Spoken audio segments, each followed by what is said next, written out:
Good morning, kids. Today we will be working on synonyms and antonyms, as well as vowel sounds plus R. A synonym, we remember, is a word that has the same meaning or nearly the same meaning as another word.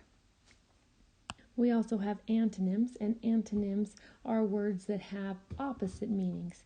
An example of that would be like large and small. Our directions read, each item below contains a word that is a synonym or antonym for the underlined word. Circle the synonym or antonym. Then use the synonym or antonym to define the underlined word. So we're trying to figure out what the underlined word means. Number 1, the tree kangaroo that the workers rescued was immature. Years later, they saw the same tree kangaroo full grown. I'm going to zoom in a bit here to make it a little easier to see and for me to work with. And we can see that the word immature is underlined in the first sentence. And now we need to look at the second sentence and see if we can find a word or phrase that is either a synonym or an antonym to immature. And when I read that sentence again, it says, years later they saw the same tree kangaroo full grown. Well, it's another word that's describing that tree kangaroo, and it's a phrase, I should say, and it's full grown. And immature and full grown are antonyms. Immature means not fully developed, and full grown means fully developed. And so we are going to circle full grown. It says in the directions, then use the synonym or antonym to define the underlined word. And this one is immature. So what does immature mean?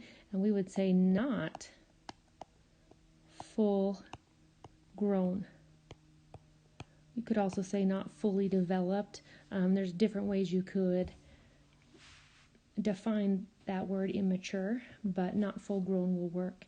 And remember, we're not looking for full sentences here, just a phrase that helps to define the word or phrase.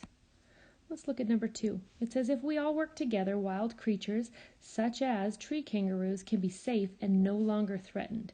Well, we have the word threatened, and we're looking for within the sentence a synonym or an antonym to threatened.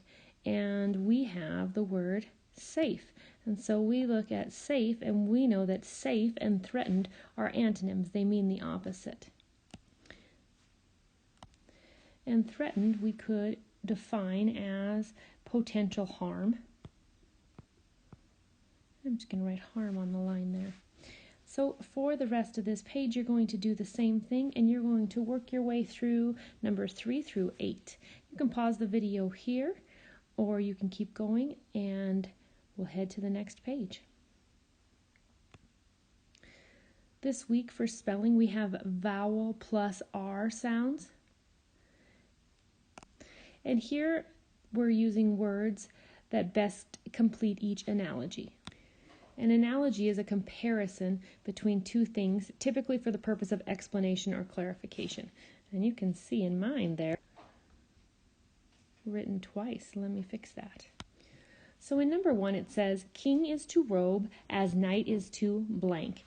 And king is to robe. We're looking at king is to robe, and we're looking at the relationship between those two, king and robe. And now we need to look at knight and figure out what it has a relationship to that is matching king is to robe. And we know that a king wears a robe, okay? And then we know that a knight wears armor.